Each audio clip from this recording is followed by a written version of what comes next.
Thank you. Good morning, everyone.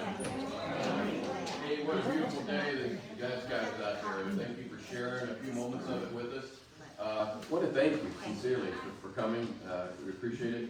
Going to try hard to share things with you. Don't get panicked by the table full of products, because most of what's important that I'm going to talk about is ways to use them, whether you build them or whether you buy them. It doesn't matter.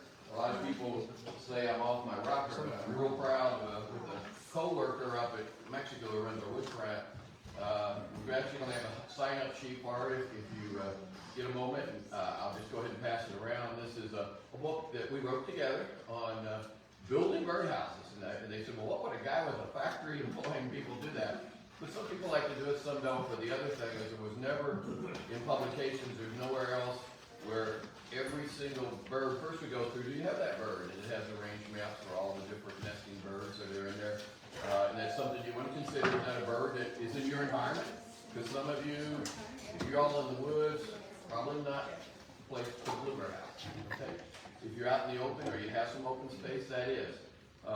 So we go through that, but the thing I'm real proud of is we found photos of nests of every single cavity dweller with the eggs in there, and then we tell you how many days, if you see her laying eggs, when they're done, when she's laid number 4 or 5 and finished, how many days will it be to hatch, and how many days till they fly out. And all that information, and I did steal some chapters out of there that I thought were with permission of the publisher that were important, because like when we get to bluebirds, I really love having the children here. I have a couple missions in life. One of them is getting children away from all those electronic devices out in nature that God created for all of it. But so there's houses that open so you can check, and you know, it's amazing how quick they start calling a house their house. You know, my proudest things in here are the photos of the grandkids out there, you know, working the birds with us. So keep that in mind. It's a great way. I've always used the phrase, nature is a stress reliever from God. Take time today to listen to the birds sing. Every email I've sent for years has that on it. So there's a sound that I like hearing. I've been hearing it right now. Yes. Yep. What is that? Which bird? Who would be the star of the show probably today? Here, I'm making this little sound book I like. You can got a whole lot of different birds. Does that give it away a little more? Okay. And those are Cornell sounds. And I say that word because Cornell University, Google, and that is the go-to people. I was really proud they have endorsed this. They have a place where you can keep track of your nest and share the data with them. You can keep track of how many birds you're seeing, feeder watch, and that's important data because it's helped us figure out what kind of decline, growth, where the birds are, what have you. But we want to go where you want to go today. So who is here for any particular kind of bird? I listed several as cavity dwellers, and I'd like you to, what do you want to talk about the most? Okay? Bluebirds. Bluebirds? The wrens and the wood ducks. Okay, the wrens and the wood ducks. Bless you for that, because bluebirds we're going to spend the most time on, because they're the Missouri state bird. But the wrens are one of mine that I think a lot of us miss, and we're talking about them. That's pretty easy to take care of. You do want to keep them separate, because all these cavity dwellers we talk about, they just want a box with a hole in it that's the right size, you know, and all that. And I share that in your book. But some of them will go and borrow the other guys.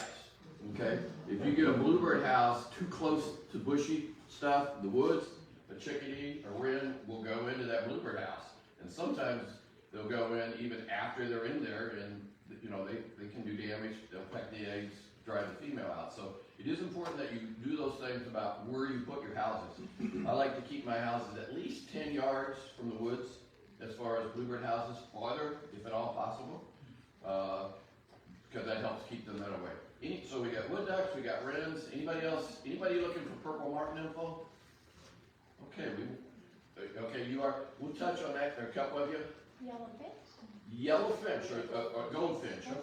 Okay. I'll cover that now real quick. The goldfinch is one bird that is not a cavity dweller. They are just now turning gold. The males are the, you know, in the humans, it seems like in the old days in particular, it's not so much anymore. Remember, we got Easter coming up, and all the ladies dress up really fancy, okay? In the spring, that way. Well, in the bird world, it's guys. So whenever you see a bright bird, whether it's a cardinal, a bluebird, or a goldfinch, it's the males that are doing that. Say, hey, sweetheart. And you know, even back in February is when the bluebirds started that courtship. Say, hey, looky here. What do you think about this house here? Or what do you think about that house here? Or in the old days, and I used this sculpture my wife gave me many years ago this year to me, it tells several things.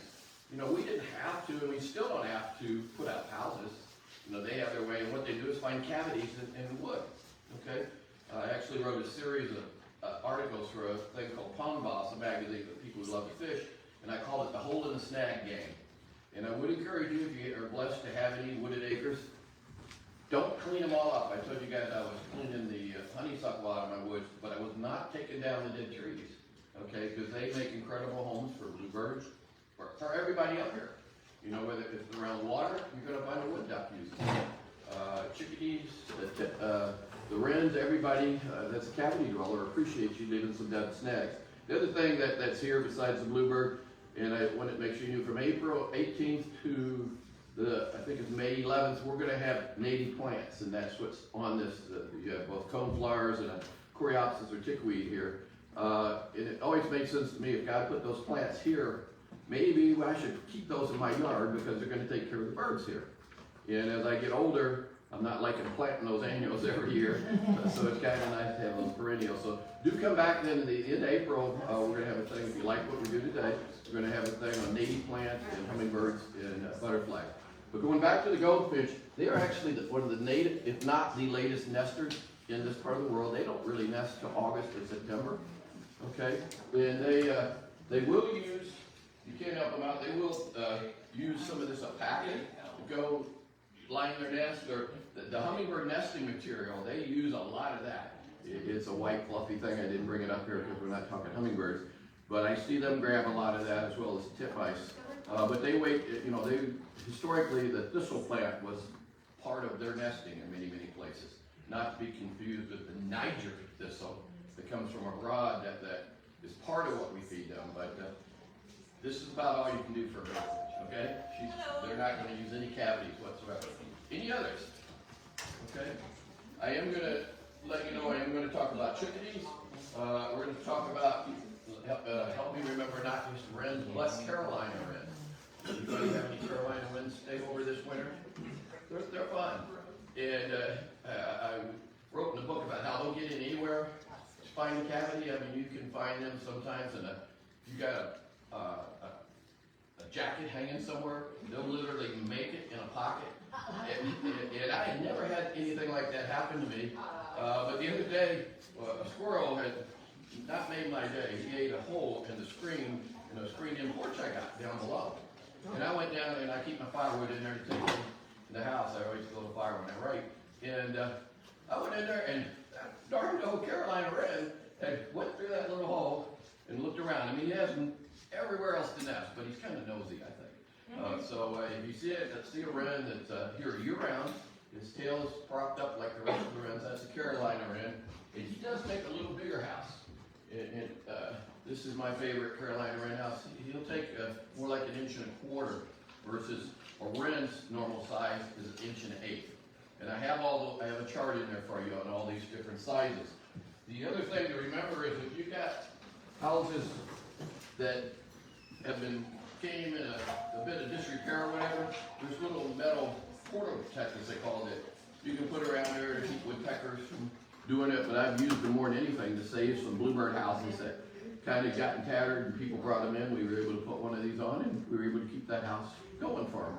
But they started at 1.1 inches, which is your house wren, at mouse chickadee, and we'll talk about those guys next. You know, you'll get a chickadee by putting a bluebird house in the wrong place many, many times. But he doesn't need quite as fancy a place, so that's one of my favorite chickadee's houses. And he seems to like them hanging, you know, he wants them on the trees. Don't go there with the others. His hole is small enough, you know, they're used to cavities and they hide them. You know, we do risk cats anytime that we mount anything on a tree. That's why back behind us, I couldn't figure out a way to do it, but you'll see a bluebird house there on a long pole, and then it's got one of these baffles on it. And all the bluebird houses that I take care of on our property are mounted with a baffle like this. You can make it out of PVC also, but it's gotten so darn high that these are actually as cheap as I used to send people to make the PVC ones. But if you got some, it works. But do make sure they're always that long and that big around, because who will go up that pole to get what's the bigger, what? Squirrels are a possible? Raccoons are, yeah, raccoons are the biggest thing. Years ago with Jim Canazo, we put birdhouses on the golf course up at the University of Missouri, and we loved it. People were seeing them. Then one Saturday, Jim called. He said, "Mel, it's horrible." I said, "What's going on?" He said, "Well, they must have smelled my scent. And one day, and they seem to know when the babies are right about the sledge because they want a full meal deal. That's bad humor. But they went from house to house to house that one Friday night and just destroyed lots and lots of bluebirds. So if you're going to do it, protect them. Whether it's this, there's wraparound baffles that you can use, or stovepipe. You got stovepipe. In the book, I show you how to make one out of stovepipe. So again, it's not about just buying stuff from us, but it's about protecting the birds. Because worst thing you can do is put a house out and don't take care of it. We'll talk when we go to bluebirds about our arch enemies, sparrows and starlings. Okay, 22 is birdshot. I'm sorry, is what I use. There's different ways, and the reason you do that, and I hate to say it because I hate to, with children in the audience talking about eliminating a bird, but those birds weren't here. We brought those birds here, and we had a house in front of our warehouse that the ladies now understand why I do it.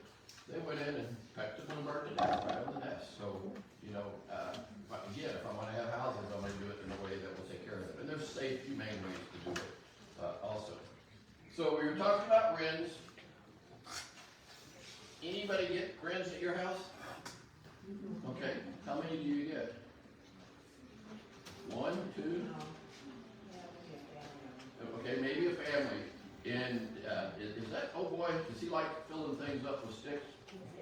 Okay, that's how you know you've got wrens, okay? He likes to build his house just full of sticks, but there'll be a cavity that's in the middle of that you won't see.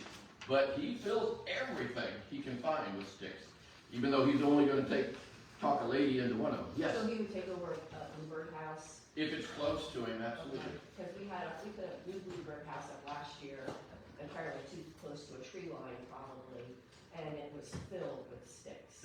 You had a house wren come out there and fill it full, okay? So that's your signal to move it away. Put it out in the most open spot that you can, okay? Yes? So would a Carolina wren do that too, with a stick? Not like the house wren, no. They build a different looking nest. Okay. If you want more wrens, put these on different sides of the house. One in the front, one in the back. Okay? That are one on all 4 sides. We love wrens because we find that while he'll fill everything, he tends to have his own territory and sight line. Remember that, whether it's wood duck houses, whether it's bluebird houses, everybody, the males tend to be protective.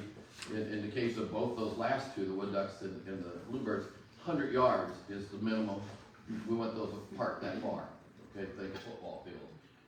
Farther, if possible, the sight line is very, very important. Because if he can see, and of course they can hear each other much more than we can. And they are out nesting right now as far as the bluebirds. But the wrens, all you got to do is put these rascals out and then cross your fingers they come by, and if you've got a cavity he likes, he's going to take it. Okay? And then this guy, which one is this? That's one of the calls for the chickadee. He has many of them. It gets confusing because that's the one I'm hearing now. It's a spring call. So once in a while, one time on the air, I mistook one for a phoebe, which sounds a little bit that way. But this guy is happy to take over wherever you go. And like I said, just a basic house. I did want to plug, whether you put one together or not, we have wren houses and chickadee houses, and that one there we have them with the squeeze birds in them. And again, just fun times over here with the kids, putting these things together and talking birds, squeezing birds, and and just a good time.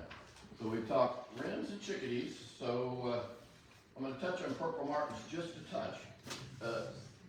There's some sheets in there, and I'll be glad to work with those of you that want these one-on-one, because if you don't have a big wide open area, but share some photos. The best thing to do is come up to Mexico sometime. We have a purple martin colony up there.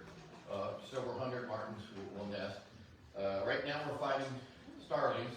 We're tracking them vigorously every day, getting rid of some. So when the martins get here, I thought they were going to be here by now. I thought they were going to come early, but they seem to know about the code snap coming that we don't. And I knew some code was coming because there's a little guy hopping around on the ground eating the millet I put out with a white stomach, the gray guy.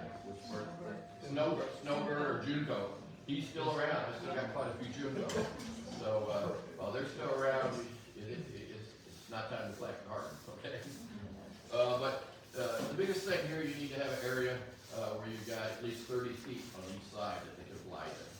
You need a house or gourds, 3 or 4, really 4 to 6 gourds would be the minimum, because they like to live together. Okay, I learned that I was a martin hog up in Mexico. We were putting up a new house every year, and people had bought houses in Mexico, and they weren't getting any martins. And I read one time in the Purple Martin Conservation Association, and this is a gourd we do with them. They asked us when this guy retired to buy this mold, and it's made here in Missouri, like everything on this table. They ran an article on being a hog. So if you get a bunch of martins, don't keep putting up houses if your neighbors want some, because they like to hang out together like old people in condos in Florida. Sorry about that. But we can talk some more of that, but sparrow and starling control are the biggest 2 things, and location. Having it within 100 yards of your house, because they know that you mean safety. The Indians knew that. They were the first ones to hang boards for martins, and that's why martins came to those, because they knew those Indians meant safety to them. Okay? Beautiful bird. If you are trying to get martins and you have it, 2 tricks are from the Purple Martin Association. Well, this one's actually a different company bought it, but it's a decoy that you would put on the house to draw them in, like a duck decoy. And the same thing, there's a Don song page. You know, I don't know what it says, but I think it's like, here's my place, it's great, watch, come over here. We got a couple openings, you know, I'd love to have you as my neighbor. But these things really work, except you gotta be early riser. You wanna set a boom box outside that's gonna be, starting about 30 minutes before dawn, and then play it. And they say they can hear it for more miles than we can imagine. Okay. One last thought on these guys, because I'm proud we've helped fund some of these in the past. Purple Martin Association actually has put geolocators. This is getting to be, they're getting tiny ones now that we're putting on all kinds of birds. But where do the martins go in the wintertime? Anybody know? They got one of the longer things. Those guys that come and see you in mid-Missouri right now have came back from Brazil. So they'll leave in August. They head down to Brazil. They spend their winter there. They were on a huge percentage of them were on a couple of petrochemical plants. And those guys suddenly decided they didn't like this one. There's a whole bunch of martins. There's going to be some leftovers from the martins down below. And they're finding that they've moved out into the Amazon islands. There's some islands in the Amazon where most of the martins are. But I sure recommend, if you have any interest in martins, go to pmca.org. It's just a great organization. So we'll move on there. Before we forget the birds, there's one that is not a cavity nester, but there's somebody that appreciates a shelf. A couple birds will use this, and you guess who? Robins. Did it have a picture on it? They go in our roses. Go what? They're always in our roses. That's great. Yeah.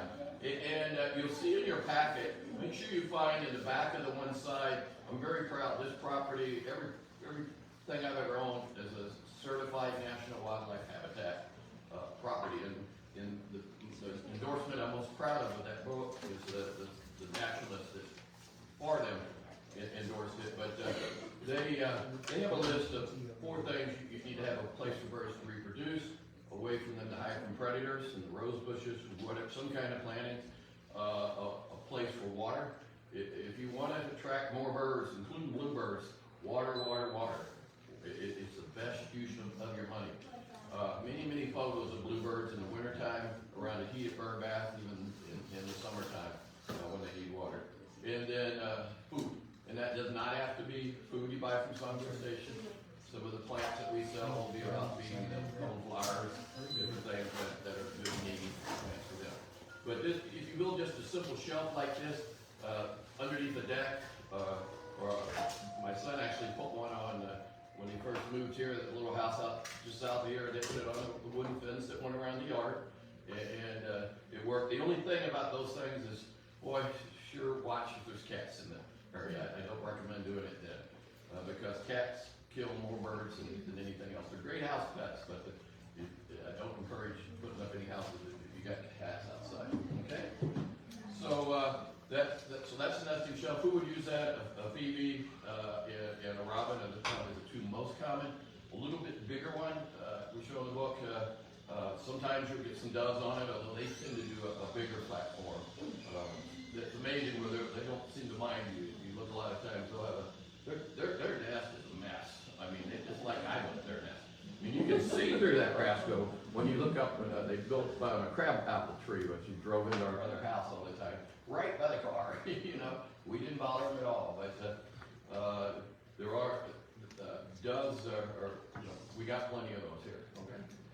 I say that, and then my wife was just stricken the other day. She heard a boom up against the window, and we worked very hard not to have window collisions at our house. And although I write about one in the next newsletter that worked out okay, but a Cooper's hawk, and it's twice he's done this, drove a dove toward the window. He's a lazy bum. But that's nature. That was checks and balances. Okay. Any other questions about chickadees, wrens, those things before we move on? Okay, I'm going to hit wood ducks real quick. And I did want to remember to tell you there are, anybody know what this house is? If I can get it up there. And I've got one of these up that they're using this year. Did you know? Owl house, yeah. Any idea which one? This is a barred owl house, okay? And you say, well, how are you going to get that up there? Well, I learned when we built one that Matt McGuire, who did all the stuff on the building side, and he put up loop, screwed something in, and just used a pulley, put it up there, make it sound easy. I couldn't do it. But it surprised me. They came already in the first year. Now, would you put it up now? You can, anytime you want, but they actually nest in January, February. In this part of the world, okay? Yes? I was gonna say, can you put that, can you attach it to a tree? Yes, yes. And would you put it like really high up? Yeah, you want to get up as high as you can get it. Yeah, 10 feet for sure, okay? And you do want to fill it, the wood duck house, the chickadees. What am I going to put inside of those? Wood chips, okay? Because they are naturally cavity things. And they would not want their lady to think that they hadn't did the work to dig that hole out, okay? But you do get, you'll find many of our houses have bags of wood chips in them because it does increase your odds of and I tell you in the excerpts that you have in your package which one to do that. But the chickadee house, I always put it in. The woodpecker houses for sure, you pack it in pretty deep up high there. In the bottom of the wood duck house, almost to the top of the thing of the barred owl. But it does make a lot of difference. It does help to clean them out, but you don't have to. You know, they seem to find ways. How do you know whether an owl is using your house, besides if you didn't see it? What would be on the ground underneath it? There's little owl pellets. They eat things whole, so they've got the bones and everything in there, and they pass pellets, they regurgitate pellets that you'll find at the bottom. That's how you know whether they're in there. Okay? And then wood ducks, the biggest thing is, again, just providing a cavity, but again, I would not mount one unless I had it, and making sure you have wood chips in it. You want it close to the water. It does not have to be in the water or right next to the water, a lot of people say, but I think success rates go up as you get close to the body. And that can be a pond, that can be a stream, although it's better if it's a little bit larger body. Well, it needs to be, about like the way we got that one mounted. I have a bluebird house behind you, and I'm sorry, I should have moved that up here, but I didn't have anything to prop it. Bluebird houses, I like to come right here. And you need to get your wood duck up that way too. But the biggest thing is you have to have room. They have this underneath it. And when you hang them out, you wanna hang it where it wobbles, whether it's bluebirds or wood ducks, Found it you right wanna here. hang it above the ground. Is it on sale today? Why would I do that? One predator that I haven't mentioned, What? it protects from us this way. And we have them in the pastures, some places, snakes, okay? And this way, the snake goes up in here, and very seldom will he come back around that way, if I'm making sense, okay? And it's the same way if you use sheet metal or something, or biobapple, the same way is you wanna have this up high, right underneath the, bluebird house, or right underneath the thing. And again, have it at least 4 foot high, because a lot of predators can jump. That's why I've got the house at 6, and then this is right underneath it, okay? Okay. When do bluebirds start nesting? They first come and look for things in February, That's right. and then, they'll, the scouts will notify everybody, and then they basically. Yeah, and a lot of bluebirds, and she's right, that's particularly true, the martin should be coming in anytime, and bluebirds do drift within the range. And depending on whether they have a food source in the winter, in water, you may or may not have bluebirds. We have bluebirds that stay all winter in our area there at Mexico, Missouri, and there's several people that bring in photos that do here too. That's one of the reasons I mentioned some people early. One of the secrets is having food sources, and I'm really happy this spring we got bittersweet available. And can somebody read me the price? I forgot. I tried. $5.99 for 5 Yeah. plus, Yeah. $6.99 for 1 to 4. Okay. We found American bittersweet, which is why would we want that berry? That berry ripens in late January and February, about the time there's those blizzards and snowstorms. And if you don't pick it off to make a fall bouquet, please. And it gives the bluebirds a food source. If you go out in the country, there used to be a bunch south of Shepherd's, where they had the buffaloes, where we take the kids up to Moberly. I'd always go down the road there, and then I knew had bittersweet, because you'd always see bluebirds. Because they've learned that if that food source is there, they're good on a year-round basis. The challenge with the bittersweet is you need what? A boy and a girl. And they don't sell them sex, so the reason we gave the discount on 5, I asked both the providers of them that we found, and they say most of the time those odds work out. If you put 5 out, almost always you're going to be okay. There's going to be a boy in there. Yes? I was under the impression that, the bittersweet was an invasive. You are correct in that there was a bittersweet available in this part of the world. In other words, that was a Chinese bittersweet, and it's still out there. You got to really watch when you buy a bittersweet, and it is very invasive. And then there's the honeysuckle, of course, that's that way. I told several of you I spent a lot of this week clearing honeysuckle out of woods, just trying to make our property more native. But the American bittersweet is natural, it's native here, and it's a good thing. Okay, but good comment. We don't want to plant invasives, and you do want to watch that. Okay, and it's the same way we'll be talking honeysuckles at the meeting. There's a couple native ones that I recommend in April, but man, there's a whole bunch of other ones, particularly the one that birds are spreading everywhere that are invasive. Okay, but that I would, if you got the ability to plant some honeysuckle, I really would. Some bittersweet, I would really recommend that. We are taking pre-orders. I want to make sure I have enough. Although I'm going to plant a lot of anything that's left all over our property, because I really believe in it. Okay. So we talked about they start looking for a house. Yes. Is that a perennial? Yeah, it's a perennial, and all the natives are perennials that I recommend. Yeah, no, it comes and it spreads. It does like to climb if you have a place where it can do that. Although I've seen it do, on fences, it works great. In the country, you see it on the ball bar fences and stuff a lot. But I put it up against trees, and it'll climb on there a little bit too. It needs some support. Although it'll get just kind of ugly bushy thing too, if it does. Okay, so the boy takes the girl around, so what's he looking for? Okay, tell me what I like about this house, and this is what we call the ultimate house.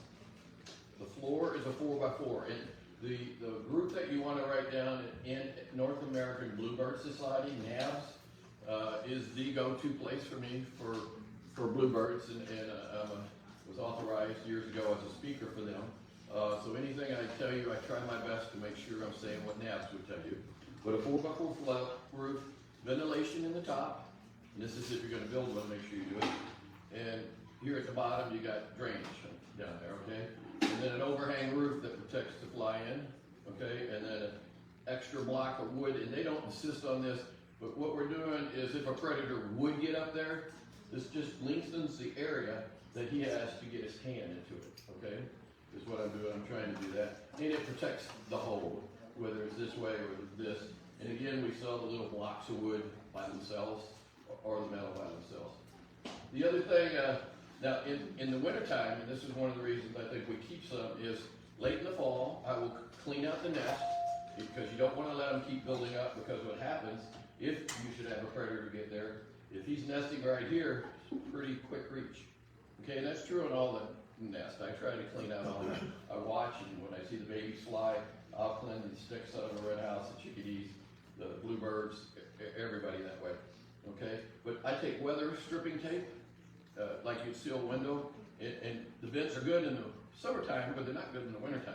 So I seal that shut, and then I'll put dry grass in the bottom. And it's amazing, 6, 7, 8 bluebirds will come out of a house. They'll go in there and huddle up together in the wintertime. It's also, and I got sold on planting bittersweet. They'll also, unfortunately, if there's a snowy day and they got nothing to eat, no bittersweet or no mealworms. Mealworms are the other thing we'll talk about. They like to eat. Of course, they eat all kinds of insects in the air.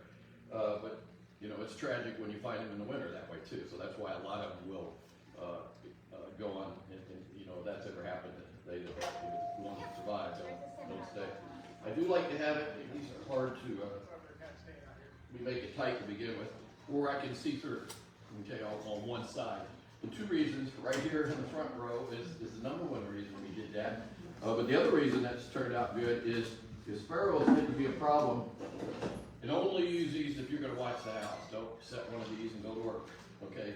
But if I got one house that's driving me crazy right now, the sparrows are just coming and coming. I'll put that in there, and this goes on the inside of the door, and then when they go, it goes down. Okay, and I can tell that it's came down because you see the red really easily. And then the other way I can tell is by looking through the window on my view through houses. Okay, and then I just grab them with a bag and just as fast as I can, a gentle neck massage. Okay, oh, I'm hooked now. I've gotten close talking about doing that sparrow. But those are some of the things that you want in the house. And how far apart do you place these? Football field. Okay, remember that football field rule. Okay, 100 yards apart. There's another bird that will come in these sometimes. What do you get in here besides bluebirds? That is a good bird. Anybody know a tree swallow? Yeah, it's a silvery gray bird. Very nice birds. Really like that bird also. He's a native bird. He migrates farther than the bluebirds do, right? You don't keep those over the wintertime. But if tree swallows, I leave it. And you can tell it's a tree swallow, they'll have a feather in their nest, okay? Always. And you can put 2 houses back to back or close together. The tree swallow will take one, and the bluebird will take the other one. Okay? So, well, you know, everything works out right. But they will tolerate each other, is what I'm trying to say. And please don't destroy those nests or any of the other native birds. But the only nests that by law that we can disturb are the English sparrow and the European starling, because they were both. I called it English, but I was corrected. I should do that. But both of those are not natives. Any questions about bluebird house design? Do you need more than one in my yard? You don't have to have more than one, not at all. And don't force it if you don't have the right habitat. But if you have an open spot in your yard and you can put more than one, that's great, but you don't have to. Another weapon we've been using, and they can be recycled plastic or they can be wood, either way. There's some data right now that NABS has gathered that, and it's weird, we've known for years that red attracts what bird? Hummingbirds. And orange would attract what bird? Orioles. Okay, and gold or yellow would attract goldfinches. There are actually starting to be some data that the bright blue on a house helps attract bluebirds to it. So that's the reason we're building these houses. with the blue recycled Bruce. The data is still inconclusive, but it's interesting. It makes sense to me. The other thing I've gotten sold on is I have one red hanging tray always hanging on the corner of my deck because I'm convinced it attracts more. I've tried green, I've tried wooden, and I think the birds flying over, not just hummingbirds, it looks like a food source. The berries are red. I don't know what's up, but I would encourage you to try that if you've never tried it. But anybody use a slot bluebird house here? You know what I'm talking about? On a slot. And this one's a bigger house. This is actually one of the things we put in the book, and we made it 5 by 5 because there's 3 different kinds of bluebirds in the U.S. The western, the mountain, and the eastern. And while the eastern, the 4 by 4 is proper, the 5 by 5 is needed out west. But this is that house, but then we have this slot roof up here, okay, instead of a hole. Now, why are we doing that? A couple reasons, and I'm debating. There's some data starting to show we should make that slot even bigger. Is when that English sparrow went in and attacks that bluebird, she can't get out when it's a little circle, okay? The slot, that doesn't happen very often, okay? So if you get sparrow, and it greatly reduces, if you got an area where you just give up like the sparrows, try a slot house, or modify a panel if you know somebody that's soft, and switch it around. But it has really helped me. I have almost 2/3 of my houses, because I've got a livestock operation on 2 sides of me, you know, where they have horses and stuff, and where you got a barn, and you got sparrows flying. And it's not their fault, but these slide houses really do make a difference. This is a big one, and then we do a smaller version too. And this is right at the minimum size of the house. You know, not everybody has the same budget, and I would love everybody to have ultimate bluebird house, but we try to get as close as we can to exactly what NAB says, but sometimes we got to stretch it a little bit as far as making sure that you do it. But I do recommend the slot houses as far as an anti-sparrow, something, you know, a weapon other than tracking. Could you paint the roof of that slot house blue? You could. We try not to use paints on the houses. You know, and again, there's a lot of debate about that within the things out there in the world as far as what to do or not to do. The best thing to make a house out of is cedar or cypress wood because it's long lasting and the roughness. The other thing I didn't show you, I can't get that one off. Got arthritis sitting in. Oh boy, I got these tight. Inside these houses, it's notched, so the babies have a way to climb up. Okay, it helps them do that. We do that on a lot of different houses to do the notching. So right now I've got a house in similar, Yeah. not quite as big, and I've got a sparrow that sits on top of it every morning. She just talks away and then goes inside and keeps poking her head out. So I think she's using those little notches to. She can get in and out without the notches. Yeah, sparrow can go, and that's what I have on the one, and that's why I've got a trap on there. And today I got time, and she and I are going to talk. They are. They're vicious. They're vicious with their beaks. Absolutely vicious. Yeah. No, and they have a trap in the non-slot houses. Okay. And she will not leave those eggs. She'll try to defend those in her babies fiercely. Okay. And then they'll build a sparrow nest. And how do you know where there's a sparrow not? Are they neat little cup nests? No, they collect every piece of junk you got in your yard and stuff it in there, grass and stuff, and it just, and we have it in the last newsletter, which is in your thing, these pictures that show what different houses look like, our nest, and it's just, I think one of the girls called it a hot mess. I hate to sound cynical, but I've almost given up on the bluebirds because they've taken over my wren houses, my bluebird houses, like everything. The sparrows have? Yeah, and I heard you say, I haven't tried the slot houses yet. Yeah. Then you gotta watch them, you're about to get them out and kill them and get them out. Yes. But that thing you said to put on there, it actually kills them, it's like. No, it's You reach it. I wish it was a guillotine. Well, yeah, I know. That's cool. They ruled it out. That's cool. We gotta invent that thing.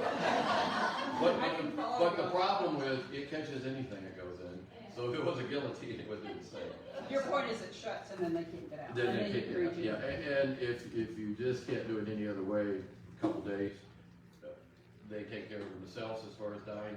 But I try to do it quicker by putting a garbage bag and grabbing them. You just gotta do it. Now, you should be able to get wrens, cause you can go down to 1.1/8 hole, and a sparrow can't get in that. Well, the current wren houses, you know, the typical wren house, whichever, they're going right in that wren house. I That- watch them go in now. Yeah, I hope it wasn't so here, because 1.1/8 is all, if you want wrens, that's all I wanna put in there. Okay. Otherwise, you're gonna get sparrows, okay?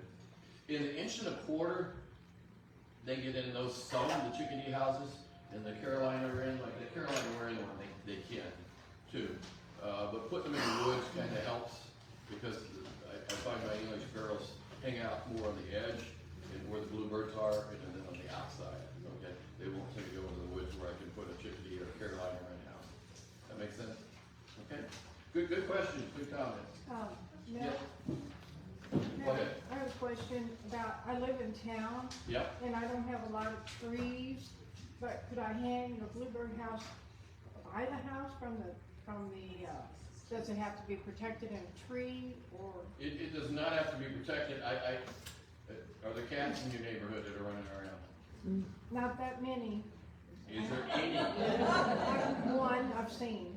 Yeah, it's actually, we're just done it's amazing. This is a worldwide problem. We're blessed to go with MU to New Zealand, and the best thing I brought back was the best photo I ever saw of a cat with a bird in his mouth. Oh, Okay, because that's what they do, okay?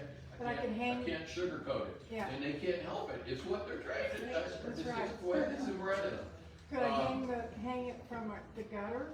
I would mount it like right behind you. I still like to get it on a pole out in the yard somewhere. Oh, okay. Okay, and I would get it out away from the house in the most open area you got. I forgot to mention my favorite direction in this part of the world is southeast.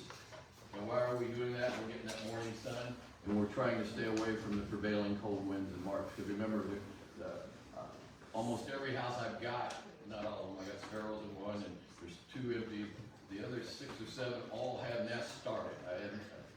I walked them this week. I hadn't seen an egg laid as of Thursday in any of them, but a lot of them have already built that nest pretty good. And that warmth, it helps them when it's faced that way. And particularly if you think they might stay around in the winter. Another reason to have them turn if you can to the southeast. The other, having said that though, I do like having, if there's a little twiggy thing out there, a brush or a smaller tree, they like to, you'll see them sit on top of a house and scour around. And what are they doing? They're looking for insects. And then the dark one, they come back. I mean, it's amazing how many trips, scores and scores and scores of trips they'll make a day to feed those babies. I had last year, we made some T-posts. I use those some. It's just envision taking 2 pieces of slat wood out and make it put a cross. Pretend it's Easter and just put that out there in front of the birdhouse about 10, 15 yards. They'll love you for it, okay? One of my favorite feeders is this guy right here that we feed mealworms live or dry in. And again, what did I do? I also gave them a perch that go where they can scout for the natural stuff, okay?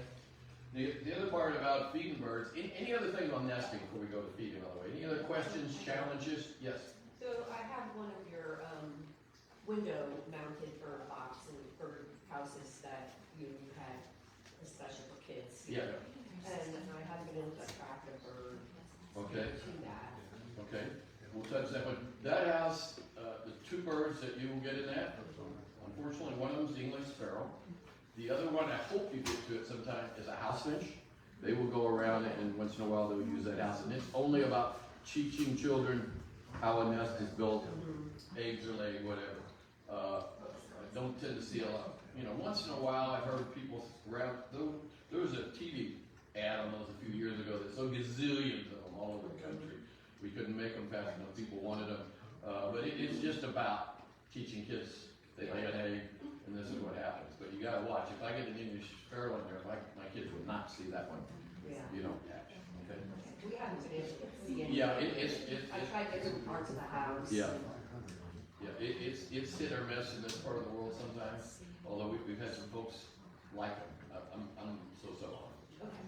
Yes, So in regards to if you get a bluebird in a better nest, I'm getting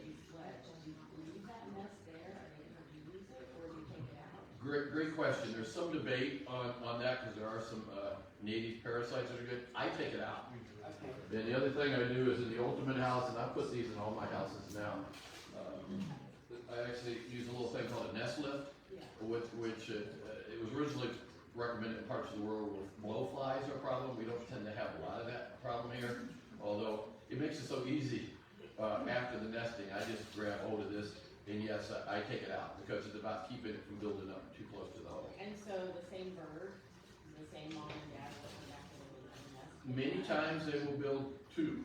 Oh, Okay, in this part of the world, depending on the weather, you know, the way that nest is already built this year, and depending on I used to sell livestock feed, and it's very similar in the bird species as it was the condition of mom, okay?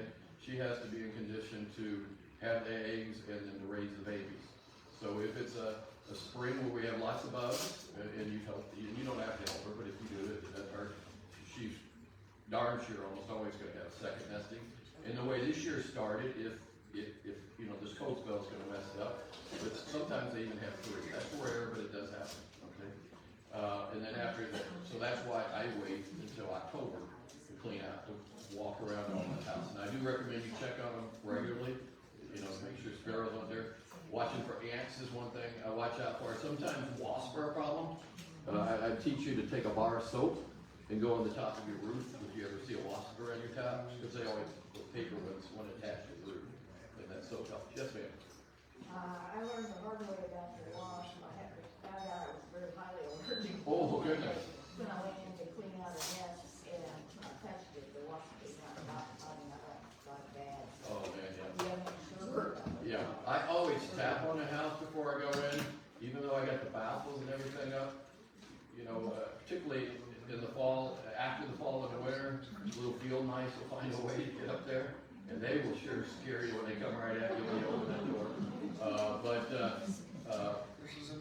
Cleaning them out is important, and doing that soap thing will help on the thing. I carry a clutter around with a putty knife. I find that to be a good tool, and I do wear gloves because there can be some critters you might not want, you know, all over you, and I just scrape it out, and away we go. And I always carry some portal protectors in case something happens to them.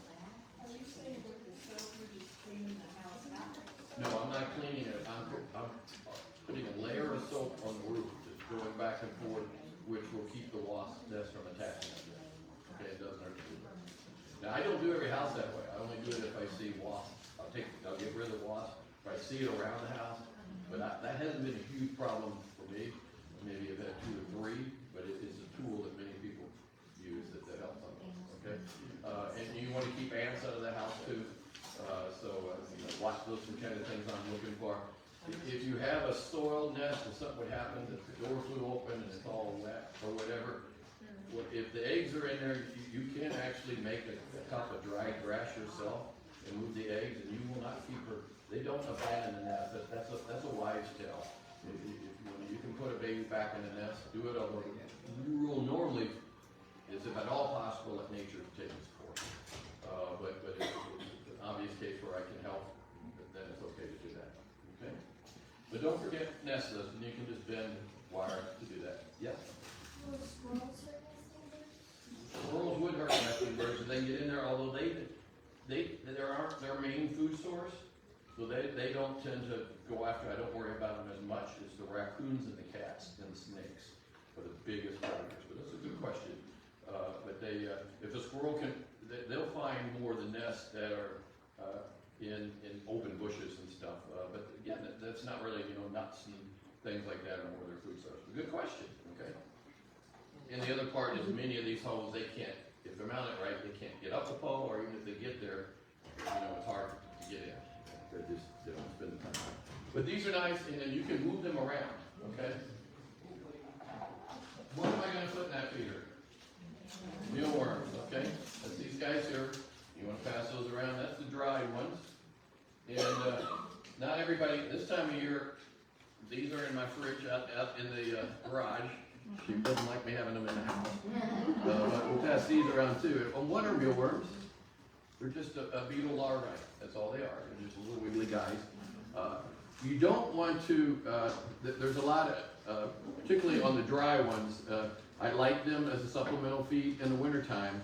I don't want you going berserk feeding those in the springtime to the extent that a female's eating too many of them, because it's not a complete nutritional package. Okay, you can actually hurt them if you go overboard with those. Okay, and that's just new data out the last year or two that we found out about. I found that putting a light coating of olive oil on them helps. And all it's doing is just cutting the dust. It's just making them a little bit more palatable. It's not that they like Italian or anything, but that helps. And we'll send these guys around too. So is that the dried ones you're saying? That's the dried ones, So yeah. if you're feeding them live mealworms. Live mealworms, usually, they're gonna be getting enough other insects and things, and live mealworms have more of the full nutritional package, okay? But even then, these things are meant to, why would you supplement feed any bird? Two reasons. There is some data in the wintertime, we help chickadees survival rates and things by having an alternative source, but they go to like 23 different places, so if you quit feeding, it ain't the end of the world. Same way on the bluebirds, but it really does help the mom a lot if you have that. But it's mostly about here and here. It is us being able to enjoy it, okay? And help them while we enjoy them, okay? But they, and we sell those in 1,000, and is there 5,000 bags too back? 500, 1,000, 5,000. Okay, yeah. So, folks do feed a lot of them, and they will attract birds year round. Not other birds eat them. Anybody feed mealworms? And what kind of birds eat them? About anything. Yeah, that's a lot of the small songbirds. Yeah. Just, Tufted titmice love them. Yeah. They love them. Okay, and the chickadees will come get them. Woodpeckers once in a while, although not so much. Blue jays and robins. Oh my God. They will eat their heads off. Now I start people with just envision this as a shiny pie pan. You don't have to have one of these feeders up here. Many times I'll have people poke holes and put a string or something, or somehow have a pie pan because it's shiny to get them to see it. And I'll just start that to prove that they're going to, do I have bluebirds? Are they going to eat the mealworms before I spend $20, $30, $40 on a feeder? Okay. Exactly. She makes, if I could get everybody's attention, she made a very good point. Whatever you have, it helps to have it in a container that on a non-windy day. Although the other one I brought up here is split thing, so they can't get out of it. That's why there's glass cups inside of all our feeders. Okay, it is, and this is one of my favorites. Just a simple little blue thing. Put a few in. You see, but what happens is most people say, I can't afford to do this. They're eating me out of house and home. So bluebirds are one of the few birds that will go inside of a cavity to eat. Okay? So the starter model we started with years ago has 2 holes on the outside. And I would put a little cup in here with mealworms. I wouldn't just put them on the floor. Okay? You could though, because this one goes all the way down, although they will crawl on the wood part of it, sneak out the hole. But that's not always bad when you're first trying to get them to use it. But then put the roof down, and that's one that you can post mount or set on something. Secret to all these mealworm feeders, and then we try to build them, is I start like that, so they find the mealworm. And then I do this, and then I do it. Okay? So we just go through, it's like teaching somebody to walk, or, a baby to eat, or whatever. We just go through the steps. These guys here,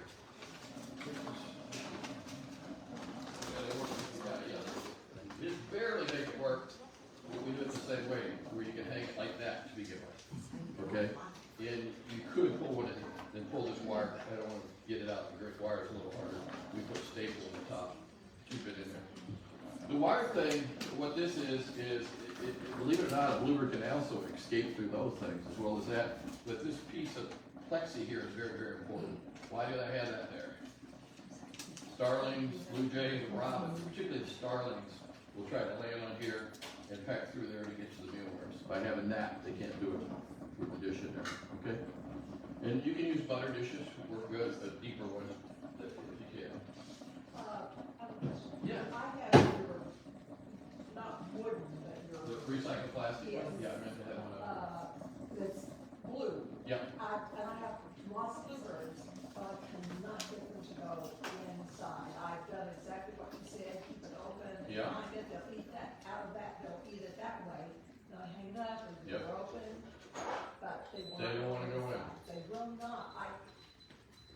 You must have quite, got a nice sized yard with a lot of other bugs.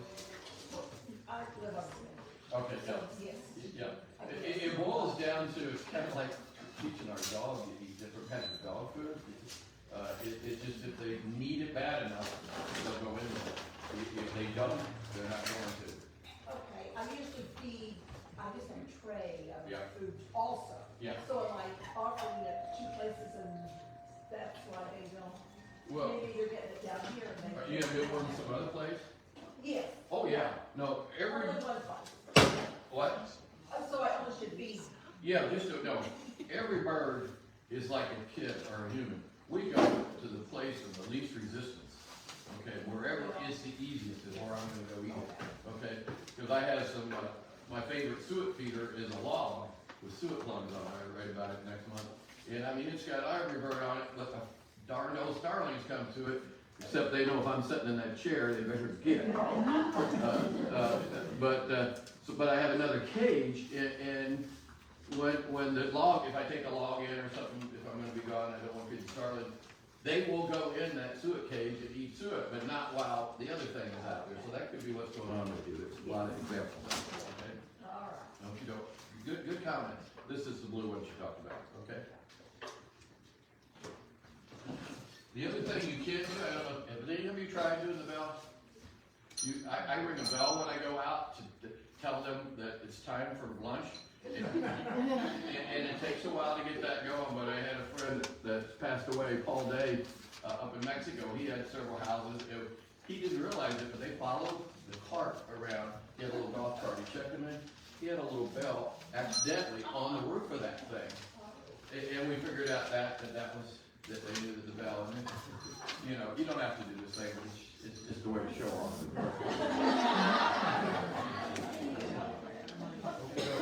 Other things that I want to make sure that you know are out there is, we do have a good book of one of the authorities in Bluebirds, all birds over the years, was the Stokes. Their Bluebird book is a very good book.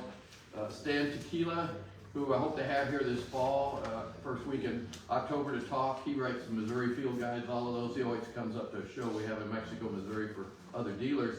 But he wrote a very simple attracting and feeding bluebird books. I think I gave you an awful lot in that thing free that's in here, but it's still another good one. And then for the children in your life, Bluebird Finds a Home is one of my absolute favorites as far as books to read to the kids. So do that. They're getting hard to find DVD players. Last year, I used the Stokes DVD and this Attracting Backyard Birds DVD. These are incredible DVDs, and we've got them on sale for just $5 a piece today. But I recommend these a lot. The one has a lot of different chapters, attracting all kinds of birds. It's 3 ladies that run a bird store out in Arizona wrote the book, or wrote the tape, and filmed it with the help of some authorities. But it's really, really good. And it's non-commercial.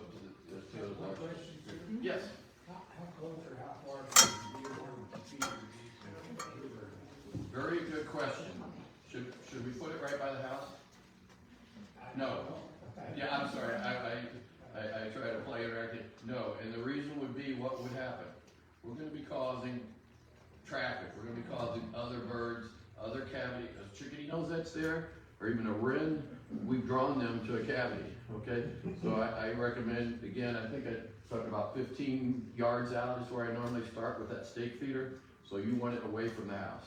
Okay, you want it close enough that they can see it and find it. You know, I don't want it on that other side of the house if I got a bluebird house on this side of the house. Okay, they might still find it because they'll look over a huge area as far as their range. But that 10, 15 yards would be what I would say. Good question. Thank you for that. Okay. Any other questions? We get our best stuff out when you guys help me out. Yes.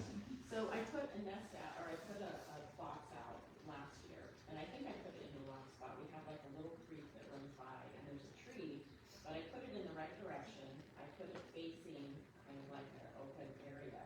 I got a family to come in and lay 2 eggs, and then I didn't see them. So after a couple of days, I went in there to look, and the eggs were gone. Okay. And so no eggshells anywhere, but I don't have a baffle. Yeah. Thinking that it was maybe the snake that got it. That's my number one yes. When everything disappears. Okay. So just like, Amazon to Yeah. And I'm gonna move it out into the yard. Yeah, and everything in the world is relative, you know. I like to get out this big for the raccoons, but Okay. those other baffles work as far as helping the snake not get out. Okay. Okay, I can go smaller with that. So they- But the biggest thing is have it up off the ground and make sure it moves, okay? Both those things help make a baffle better. Okay. And that's why we use it, basically, you can use radiator clamps, inexpensive things from any store that was selling them at Westlake or Home Depot or a auto parts store. And then we just have these special clamps that go on the inside. Okay, good question. I thought I saw another hand coming up over here. Any comments? Anybody got anything they'd like to share about any county doing this? Well, so we have a cat. Yeah, Yeah, one bird. yeah. What can we like, just make sure we have like predator things on? Yeah, make sure you have predator things on them. Yep. And just make them high, like, pretty high. Yeah, although the cat will climb too, so it's a tough mixed bag. I can't.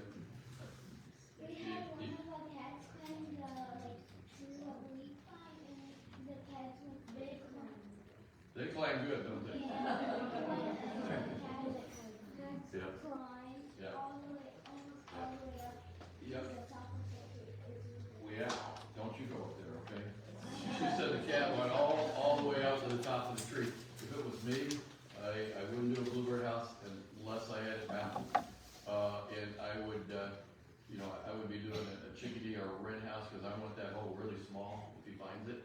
And I want it as far as away as you think it's gonna be, but you still, it's a dice game, okay? You know what I do with my cat is because I live in an area where there's lots of bird nests, and so, I usually will keep them in when somebody's fledging, when there's some birds fledging in the area, I will keep them in for a few days, and just, Yeah, if you can't do it year round, yeah. now till June would be a great time to try to keep them. Okay. Okay. Okey-doke. Yeah, I have a couple neighbors I have trouble with, although one of them's moving, and I hate to see them go, but I'm glad to see their cat. And we got big lots, so it's not like he was right in my backyard. Yes. So I have two barns, Okay. sparrows. Yep. Trying to get them, and then I have blue jays. Yep. And a cat. Yep.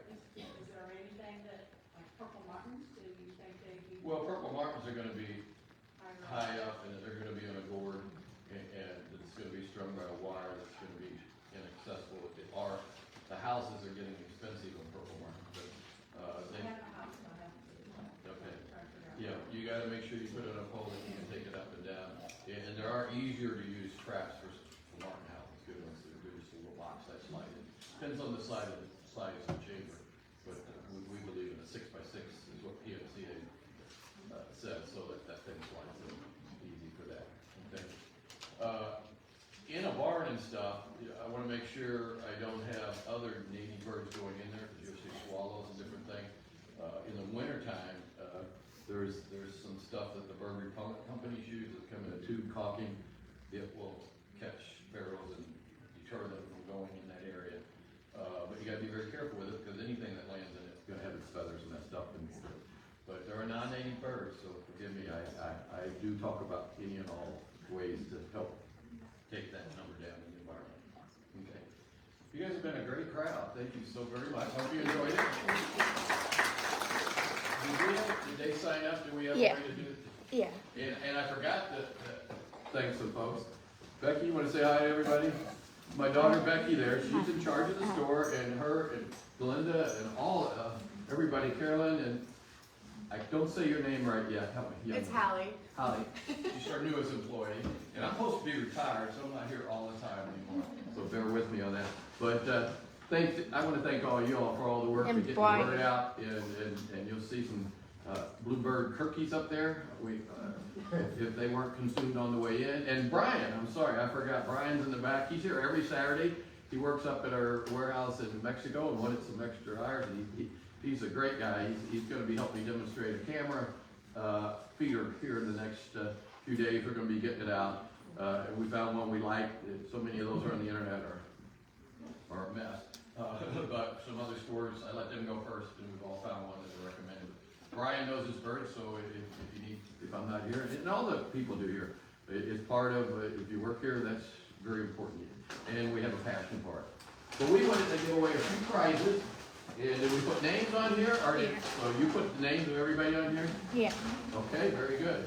Well, the first one I'm going to do, my wife and daughter, if you haven't noticed, we've drawn a lot more people in now, because I used to think it had to be in my bird warehouse or we couldn't sell it in this store. And we have found that the world does like some gifts with birds on them. So we're going to give gifts as a gift. Tracy Kemp, you're going to get a puzzle. Okay? This is a Bluebird puzzle. All of our Songbird, our Gift Essentials puzzles, our brands, we are the Essential family. We have Songbird Essentials, Gift Essentials, Backyard Essentials. But I'm really proud of this one. We do these little birds at Christmas, the Cobain birds. They are very lifelike. We work with the National Wildlife Federation. And Margaret and Russ Cobain do those, and Russ does the paintings on our birds. So they're all on our puzzles. They're all really accurate. Okay. Next thing we're going to do, and we talked about water, in case I forgot, I got one of these cards, and I forget this lady's name back. Betsy Gary. We have all kinds of cards here now. These bird cards, but also humorous, funny. My wife, it seems like whenever we shop, she was buying cards, so I thought, well, we better be selling those things. No, it just seems to, ladies seem to really like cards, even in this email age. So this is, and we like to support loco, and this lady's from here. Patty Sheehan, okay, you got your free card. And there's more of those back here. Okay. The other thing I like is coasters. My coffee cup sits on these where we drink every morning. But don't do it, I get my little hand slapped. And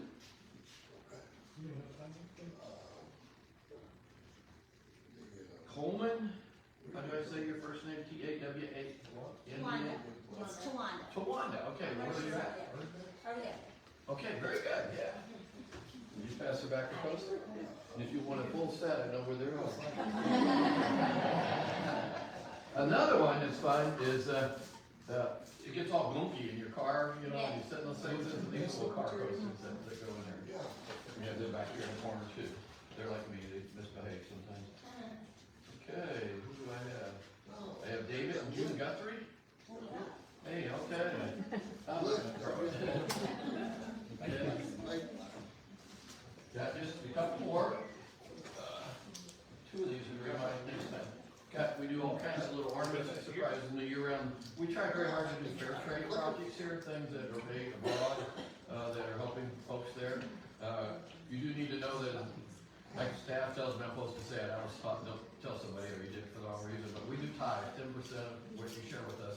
We share to Mobility Worldwide, Bluebird Association, a couple of things in Africa, and this is a different group that we've gotten to know that we really like to make these little other things.